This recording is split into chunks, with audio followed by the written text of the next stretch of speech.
की ज्याला काही अक्कल नाही, ज्याला काही शाळा शिकला नाही, तो एअर गॅरेज लाईनमध्ये आला आणि त्यांनी ह्या गॅरेज लाईन चालू केली. त्याला लिहिता वाचता येत नव्हतं. ज्याला लिहिता वाचताच येत नव्हता तो आम्हाला काय देणार. त्याच्यामुळं आमच्या गॅरेज लाईनमध्ये आम्ही गॅरेज लाईनवाले सगळे मागे आहे. का तर आमच्याकडं नॉलेज नाही, शिक्षण नाही.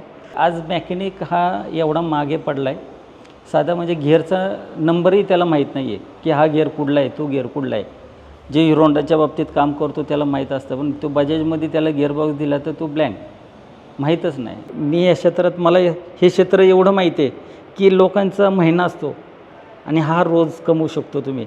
एक उद्योजक आहे ना, एखादा नोकरदार आपण 1 महिन्याचा जो पगार आहे तो आणि गॅरेजवाला आहे 1 दिवसाची कमाई ही बरोबर आहे. एवढा ह्या गॅरेज लाईनमध्ये फायदा आहे. तुम्ही फक्त तशा पद्धतीने काम करावं लागतं. प्रत्येक मेकॅनिकच्या हातात वही आणि पुस्तक घेतलं पाहिजे, दिलं पाहिजे. आता किती मुलं आहे की मला ती विचारतात फोन करून की सर माझं शिक्षण कमी आहे.